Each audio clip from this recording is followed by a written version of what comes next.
You've likely heard of Tennessee's infamous Bell Witch haunting, which centered on the John Bell family of Robertson County, Tennessee, near present-day Adams, Tennessee, and involved both supernatural phenomena and paranormal activity. It is not a witch story per se, but one of the world's greatest ghost stories, rife with spirits, demonic activity, poltergeist disturbances, apparitions, and shapeshifters. Moreover, the Bell Witch legend is a classic American haunting of one of the world's greatest unsolved mysteries. Many elements of the case have not been proven, and little evidence still exists due to the passage of time. Even the actual facts of the case, which are few, are widely disputed by fans and researchers alike. This site is for you. We offer an extensive collection of relevant information about the legend, most of which has been researched over the last 40 plus years. You might wonder, where is the Bell Witch buried? How old is the Bell Witch? Who was Kate Batts? What was an American haunting based on? And of course, is the Bell Witch real? Answers to those questions, except for the last one, are simple and straightforward. They paved the way for many more questions and answers, and with the Bell legend, every answer yields more questions. Right? Mission and purpose: to entertain, educate, and enlighten. It is dedicated to preserving, celebrating, and clarifying the legend of the Bell Witch by presenting not only the traditional story, but also useful, well-researched information about the John Bell family and their otherworldly visitor. This site is updated periodically to reflect new findings or new angles on old findings, and is also available on our social media. And that of its researcher, Pat Fitzhugh, is to determine what gave rise to the legend and whether it was a spiritual occurrence or a series of human actions. Retain the story, educate with facts, and enlighten people by debunking common myths and misconceptions about the enduring legend. On the Bell Witch, believer or skeptic? Neither. A balanced, unbiased approach ensures credible and quality research. In her list of this epic American haunting, some writers asked us to believe that a malicious spiritual entity pulled a young girl's hair and slapped her, recited scripture and other people's voices, a huge rabbit, killed a man, and turned another man into a mule and rode him to hell for breakfast. The claims require extraordinary proof. Mentioned claims have not been proven and will never be. Last make for the quintessential American ghost story. And that's fine.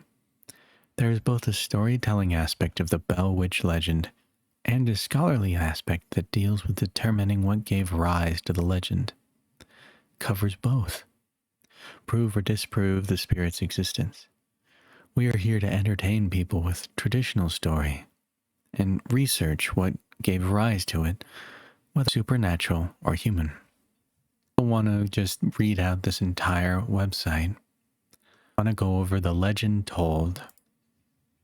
bellwitch.org/story of the Bell Witch, America's greatest ghost story. Witch. America continue to affirm their fascination with the unknown by making scary movies, paranormal shows, and live ghost hunts about a modern pastime. It's and thrills such movies and events bring about.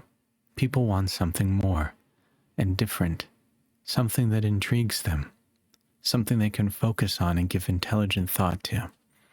Documented, well-researched historical hauntings, where serious, unbiased researchers paved the way for learning so that people, like you, can draw their own conclusions.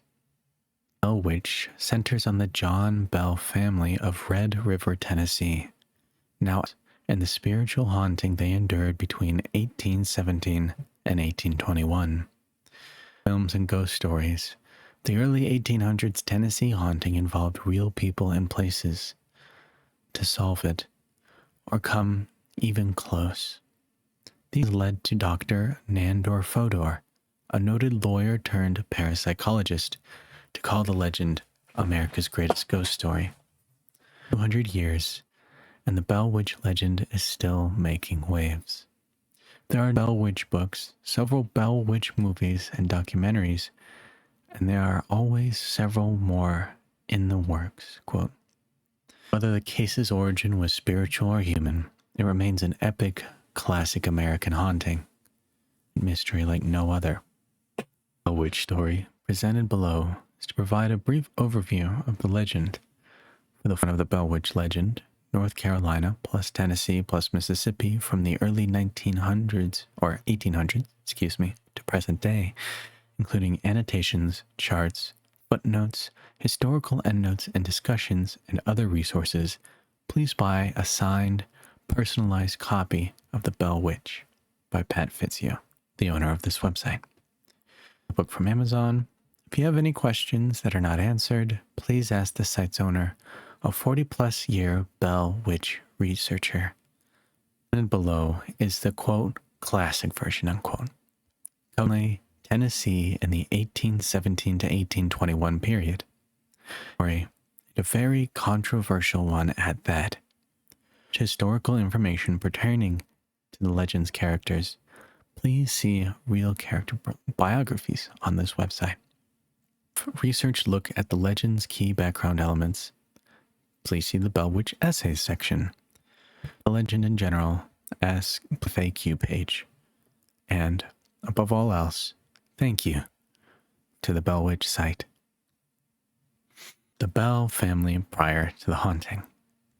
1800s, John Bell moved his family from North Carolina to the Red River bottomland in Robertson County, Tennessee.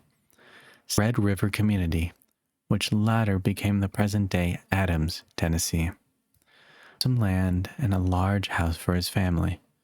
Over years, he acquired more land, increased holdings to 328 acres, and cleared a number of fields for planting. An elder of the Red River Baptist Church.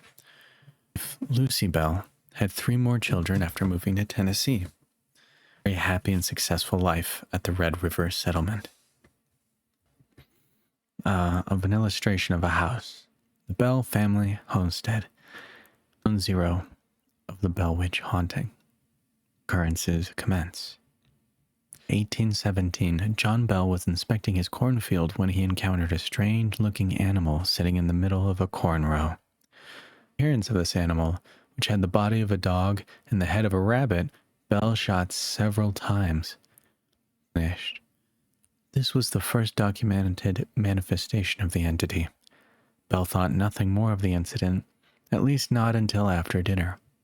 That evening, the family began hearing beating sounds on the outside walls of their log home. Sounds continued with increased frequency and force each night. Bell and his sons hurried outside to catch the culprit, but always returned empty-handed. In the weeks that followed, the Bell children began waking up frightened, complaining that rats were gnawing at their bedposts. After that, the children began complaining of having their bed covers pulled from them and their pillows tossed onto the floor by a seemingly invisible entity. Creation of the allegedly turning the man into a mule, or a man. Develops a voice and becomes violent. 1. The Bells began hearing faint, whispering voices, which is too weak to understand but sounded like a feeble old woman singing hymns. Escalated, and the Bell's youngest daughter, Betsy Bell, began experiencing brutal encounters with the invisible entity. It would pull her hair and slap her relentlessly, often leaving welts and handprints on her face and body.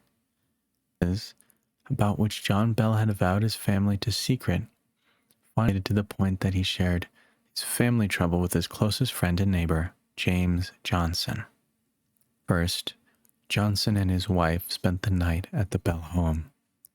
Peacefully, but once they retired for the evening, they were subjected to the same terrifying disturbances that the Bells had been experiencing. Bed covers were yanked off and James was slapped. He sprang out of bed, exclaiming, "In the name of the Lord, who are you doing and what do you want?" The entity did not respond. The rest of the night was peaceful. Mr. Johnson explained to the Bells that the culprit was likely a evil spirit and the kind that the Bible talks about.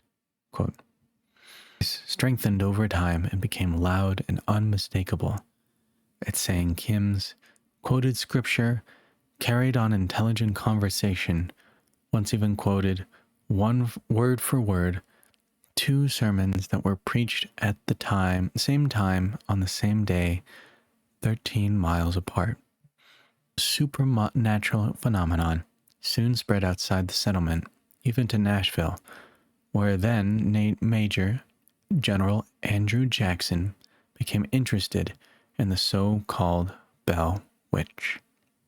Ridicules Andrew Jackson's sidekick, Jr., along with his brewery Bell and Jesse Bell, had fought under General Jackson in the Battle of New Orleans.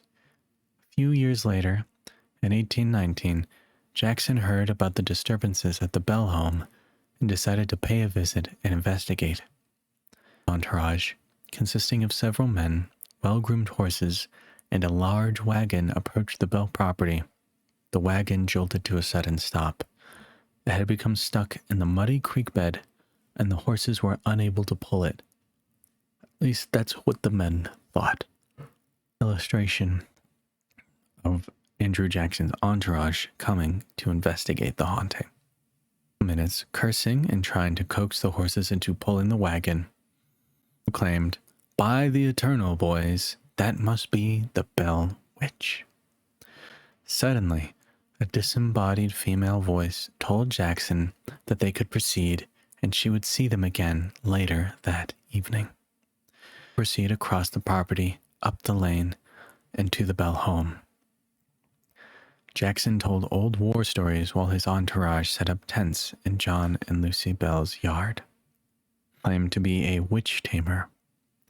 Uneventful hours, he pulled out a shiny pistol and proclaimed that its silver bullet would kill any evil spirit that came into contact with. Say that the reason nothing had happened to them was because whatever he had been haunting the Bells was scared of his silver bullet. The man screamed and began jerking his body in different directions, complaining that he was stuck with pins. Yes, that really. Swift kick the man's posterior region from an invisible foot sent him out the front door. Angry, woke up and announced that it was another fraud in Jackson party, and that she would identify him the following evening. Jackson's men begged to leave the Bell farm. Jackson insisted on staying. He wanted to know where the other fraud was. The men eventually went outside to sleep in their tents, and while continuously begging Jackson to leave. What happened next is not clear, but Jackson and his entourage were spotted in nearby Springfield early next morning, going back to Nashville. Jackson later proclaimed, "I would rather fight the British at New Orleans than fight the Bell Witch." Sets her sights on John Bell. Has decreased after Betsy and Joshua's engagement ended, but the entity continued to express disdain for John Bell, relentlessly vowing to kill him. Experiencing episodes of twitching in his face and difficulty swallowing for almost a year, and the malady grew worse with time. By 1820, his declining health had confined him to the house, where the malicious entity continuously removed his shoes when he tried to walk, and slapped his face when he recovered from his numerous seizures. This was heard all over the farm, cursing and chastising old Jack Bell, the nickname she had given him. He breathed his last breath on the morning of December 20th, 1820, after slipping into a coma a day earlier. Immediately after his death, his family found a vial of strange black liquid in the cupboard. John Jr. sprinkled 2 drops on the cat's tongue, up in the air, rolled over in midair, and was dead when it hit the floor. The entity then exclaimed, "I Jack a big dose of that last night," which fixed him. Jr. tossed the mysterious vial into the fireplace. A bright blue flame and shot up the chimney. I think John Jr. was just documenting what happened. But yeah, he kind of unintentionally killed a cat. Picture of the death of John Bell at the picture of the cat. Bell's funeral was one of the largest ever held in Robertson County, Tennessee. From miles away, and 3 preachers, 2 Methodist and 1 Baptist, eulogized him. As the crowd of mourners began leaving the graveyard, the Bell Witch entity laughed and sang a song about a bottle of brandy. Singing didn't stop until the last mourner had left the graveyard. Distance was almost non-existent after John Bell's demise, as though it had fulfilled its purpose. It's an illustration of the old Bell family cemetery near present-day Adams, Tennessee. Engagement is disrupted. Betsy Bell became interested in Joshua Gardner, a young man who lived nearby. Because of their parents, they decided to marry. Everyone was happy about their engagement. Well, almost everyone. Mysterious entity became furious and repeatedly ordered Betsy not to marry Joshua. Betsy Bell's suitor is an illustration. Joshua's former schoolteacher, Professor Richard Powell, had been noticeably interested in Betsy for some time and had expressed interest in marrying her when she became older. By some accounts, Powell, who was 11 years Betsy's senior, was a student of the occult, ventriloquism, and a mathematical genius. And horticulture and geology. He married to a woman in nearby Nashville, Esther Scott, during the time he had lived and taught school at Red River, and perceived as a happy-go-lucky bachelor. And expressed his unwavering fondness for Betsy Bell. Early accounts, Powell politely expressed his disappointment with Betsy's engagement to Joshua and wished her a long and prosperous marriage. Illustration of Professor Richard Powell. Joshua could not go into the river, the fields, or the cave to play without the entity nagging them. Pressure was more than Betsy Bell can handle, and on Easter Monday of 1821, Joshua at the river and broke off the engagement. He bade farewell, but returned in 1828. 1821, shortly after Betsy Bell had broken off her engagement, the entity visited John Bell's widow, Lucy Bell, and told her that it was leaving but would return in 7 years. Returned in 1828 as promised. Most of the return visit centered on John Bell Jr., whom the entity discussed the origin of life, civilizations, Christianity, and the need for a major spiritual awakening. The significance of Waird's predictions of the Civil War and the other major events she missed. Farewell after 3 weeks, promising to visit John Bell's most direct descendant in 107 years.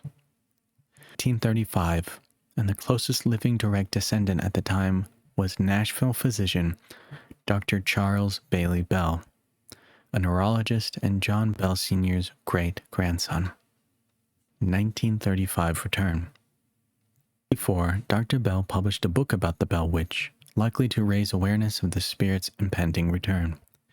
His first ever account of the alleged conferences between the entity and John Bell Jr. in 1828. There, Dr. Joel Thomas Bell had allegedly taken notes during the conferences and, upon his death, passed them down to him. Dr. Charles Bailey Bell published no follow-up to his 1934 book. He died in 1945 and is buried at the Bellwood Cemetery in Adams, Tennessee. To return in 1935 as promised? Some say she did not return, or that if she did, they were not aware of it. But many say she never left the place to begin with. Thoughts. It tormented the Bell family and the Red River settlement almost 200 years ago is often blamed for unmistakable manifestations that occur near the old Bell farm today. The people talking and children playing can sometimes be heard in the area, and it's not uncommon to see candle lights dance through the dark fields late at night. Especially difficult. Some pictures taken in the area show mist, orbs of light, and other phenomena, including human-like figures who were not present when the pictures were taken. Could these phenomena be related to the haunting of John Bell's family? Bell's family torment 200 years ago, along with today's continued phenomena in the area, although to a lesser extent, remain a mystery, have been put forth, but all have been debunked. However, most researchers agree that something had to have caused the incidents at Red River in the early 1800s that gave rise to the Bell Witch legend as we know it today. It happened to the John Bell family in 1817. Maybe next time it will happen to your family. Hold that thought for now. Pleasant Witch site. It's bellwitch.org. And it's made by, where is the picture? This guy. Pat Fitzhugh.